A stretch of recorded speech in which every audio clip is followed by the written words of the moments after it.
Yes, Attorney Khan ug mga kabrigada anya kita dinhi karon sa Plaza General Santos ug atong makita nga padayon gihapon ang rally sa bayan Soccergen ug ilang ginapabuyag ang ilang mulo sa Administrasyong Aquino. Ug makita nato nga ganina nagsugod ang ilang rally or ilang marcha gikan sa J. Catolico Avenue ug apil niini ang effigy o giparada usab niini ang effigy ni Pangulong Noynoy Aquino kung asa replika sa tangke de gera ug nakasuot kini og tuxedo nga adunay color o adunay flag sa USA kung asa kontrolado kuno si Pinoy sa USA. O karon atong kauban karon na si Sonia Eugenio, no, ang regional coordinator sa Anak Pawis or Anak Bayan Soccergen. So ma'am, pwede ba niyo iwas sa tuwa ang kung nganong nag-conceptualize mo sa tangke de gera? Okay.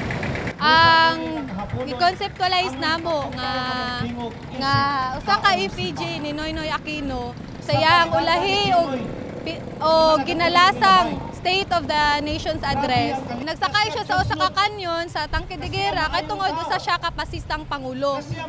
Igamit niya ang Oplan Bayanihan aron sa pagpitol o supil sa mga katawhang nakigbisog ug wala na siya ilaing makita tungod kay dili na niya mapukan ang nagkakusog nga pakigbisog sa armadong pakigbisog sa kabukiran.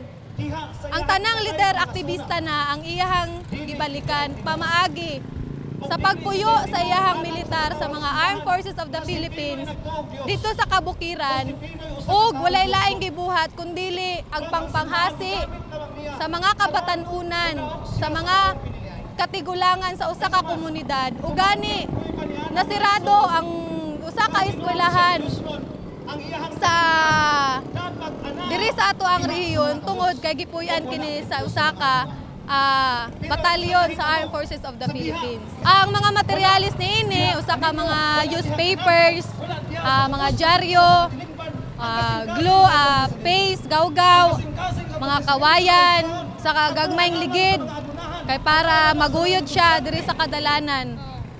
O makita nga naa siya ikalo sa flag sa Estados Unidos tungod kay sa nangaging administrasyon hangtod sa iyaha ang Pilipinas nagpakaitoy sa Estados Unidos. Kung unsa ang imandok niini nga mga kontrak katawhang palisiya kay tungod dili kunuhay ta nila direktang gunit ilang gipamaagi niini ang mga palisiya sama sa neoliberal policy ug mga pagsulod sa mga US troops diri sa Pilipinas. Kung asa ang Pilipinas himuon nilang base taga-tuig 6,000 ka mga US troops ang nagasulod sa Pilipinas kay kuno daw diri sa Pilipinas naay mga terorista. Apan dili kana tinuod. Ang Pilipinas maipit lang sa away nila sa China kay tungod pareha sila nga mga imperialistang nasod.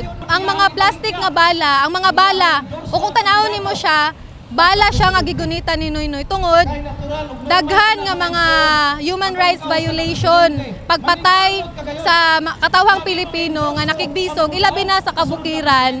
Ang mga kalumaran nakigbisog alang sa ilahang yutang kabilin.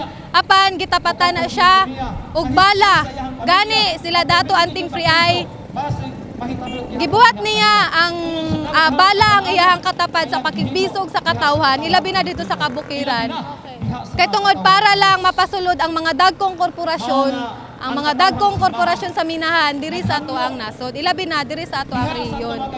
Dili hantod-hantod nga dili mapulihan ang malapulyudal ug malakolonyal nga sistema sa Pilipinas maski unsa pa na ang administrasyon ang magpuli dira hantod nga dili mapulihan sa usa ka tawo nga walay kaugalingong interes, dili mawala ang pakigbisog sa katawhan. Gani daghan na gani mga kabatanunan ang niapil na sa armadong pakigbisog. Tungod nakita nila nga mao ka na ang sulbad ning ani nga sistema. Sa 5 ka tuig ni Noynoy Aquino, makita nato nga nisamot lang ang kakrisis og nagilaid sa kalisod ang katawhan. Busa walay rason o walay igong rason ang mga katawhan nga dili mosukol niya. dili maundang ang rally, dili maundang ang pakigbisog hangtod nga naay pagpahimulos gikan sa mga nangulo sa nasod. Okay, so karon na mo sa batong singgit, no? Sa desisyon Aquino in behalf sa bayan Soccergen.